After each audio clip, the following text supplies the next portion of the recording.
안녕하세요. 산재 김찬영TV의 산재 전문 변호사이자 노무사인 김찬영입니다. 오늘 영상을 시작하기 전에 구독, 좋아요, 알림 설정 부탁드리겠습니다. 오늘 해볼 산재 이야기는 조선소에서 근무하시는 분들 중에 주물공이나 용접공 분들이 계십니다. 그런 분들이 폐암에 걸렸을 때 산재 신청을 할 수 있는지 이 부분을 다뤄보도록 하겠습니다. 이 조선소에서 일하시는 주물공이나 용접공 분들은 주물을 용해하는 과정에서 여러 가지 유해물질에 노출될 수가 있습니다. 그 유해물질 중에 폐암 발병의 원인이 되는 유해물질이 발생할 수가 있습니다. 금속을 녹이는데 왜 폐암에 걸리지? 이렇게 생각하시는 분들이 많을 수 있죠. 영상을 끝까지 시청해 주시면 이해가 좀 되리라고 생각이 듭니다.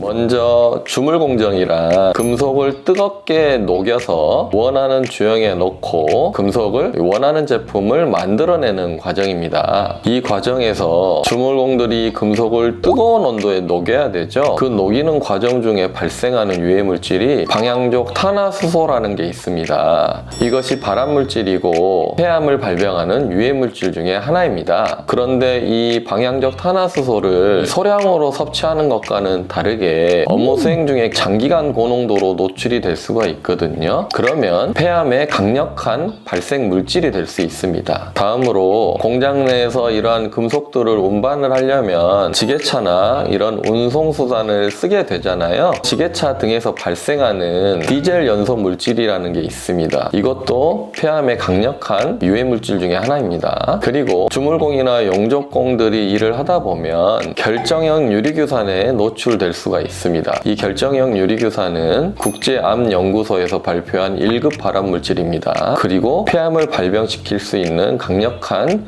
유해물질 중에 하나입니다. 마지막으로 주조 과정이나 용접 과정 중에 발생할 수 있는 연기 같은 게 있는데요. 이것을 금속 흉이나 용접 흉이라고 합니다. 이러한 용접 흉은 폐암 발병의 원인 물질이라고 하겠습니다. 그런데 폐암에 걸리시면 대부분 흡연을 해서 걸리는 줄을 아시거든요. 물론 흡연도 이 강력한 폐암의 발생 원인 중에 하나입니다. 그런데 흡연을 하셨더라도 용접공이나 주물공으로 오래 일을 하셨으면 직업성 원인을 찾아서 산재 신청을 해볼 필요가 있습니다. 폐암의 원인을 하나로 단정할 수는 없거든요. 그래서 담배를 오래 태우셨던 분들 중에 주물공이나 용접공들을 하셨던 분들은 산재 신청을 준비하셔야 됩니다. 그런데 산재 신청을 하시려면 여러 자료들을 많이 확보를 하셔야 됩니다. 직업과의 연관성을 찾으시려면 담배가 아닌 직업 때문에 폐암이 왔다, 이것을 입증을 하시려면 여러 유해물질 자료라든지 여러 연구 논문이라든지 그러한 것을 잘 정리해서 나에게 맞는 자료들을 잘 찾으셔야 됩니다. 그런데 건강도 안 좋으신데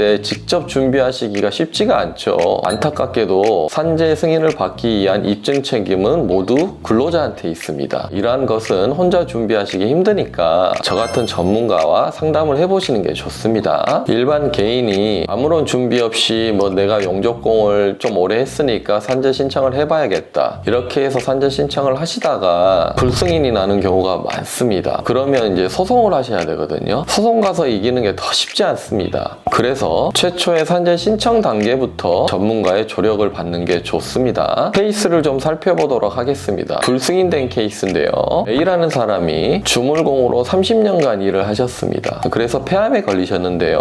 당연히 좀 전에 말씀드렸던 여러 유해물질에 노출이 되었겠죠. 심지어 폐암도 사기 진단을 받으셨는데 불승인이 났습니다. 그 이유를 보자면 근로복지공단에서는 이분께서 담배를 30년을 피우셨다, 그러니까 폐암의 발병 원인은 흡연 때문이다, 이렇게 해서 불승인이 나왔거든요. 30년간 일을 한 것도 맞고 그런 환경에 노출된 것도 맞고 그랬는데 폐암이 산재로 불승인이 나셨으니 얼마나 억울하시겠습니까? 산재 불승인이 난 이후에 이분이 저희를 찾아오셨고 저희가 이의제기 및 소송을 준비했습니다. 과거 주물공 공장의 환경 측정 자료들을 확보를 했고 여러 추가적인 입증 자료를 확보를 해서 최종적으로 불승인된 이 거부 처분을 취소했습니다. 폐암을 산재로 인정받으셨습니다. 그리고 만약 폐암이 4기까지 진행이 되었다면 이 통계적인 수치로 생존율이 5% 미만입니다. 이때 가족분들도 재해자분의 사망 이후의 상황을 대비하시는 게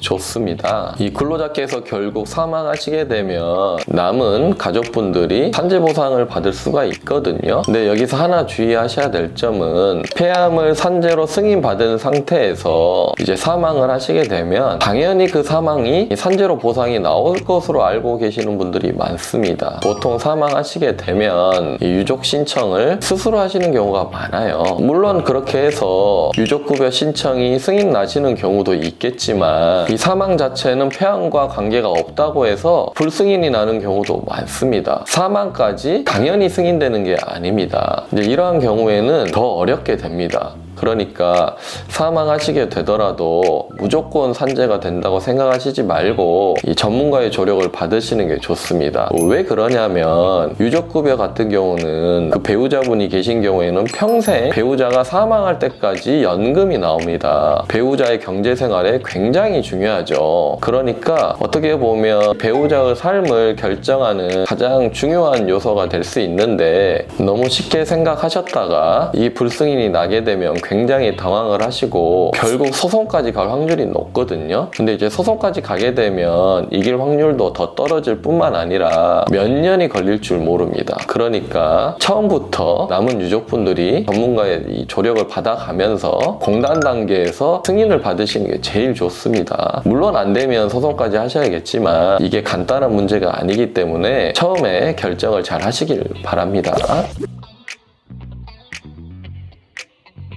오늘은 이렇게 주물공이나 영족공이 폐암에 걸렸을 때 산재가 되는지 알아보았습니다. 과거에 우리 부모님이 용접일이나 주물일을 하셨거나 아니면 본인이 폐와 관련된 진폐증이나 만성폐쇄성 폐질환이라든지 관질성 폐질환이라든지 특발성 폐소미화증이라든지 폐와 관련된 이 질환에 걸리셨으면 산재 신청을 검토할 필요가 있습니다. 물론 작업장의 환경이나 근무했던 시기가 모두 다르기 때문에 거기에 맞는 자료를 준비하셔야 되고 또 흡연을 많이 하신 경우에는 안 된다고 생각하는 분들이 많습니다. 물론 흡연하시는 경우에는 안 될 수도 있지만 포기를 하시면 안 됩니다. 이러한 직업병 신청은 입증 과정이 굉장히 까다롭기 때문에 전문가의 조력을 받는 게 좋습니다. 산재 전문 변호사와 산재 전문 노무사가 있는 로펌의 조력을 꼭 받으시길 바랍니다. 도움이 필요하시거나 산재 신청에 어려움을 겪고 있는 분들은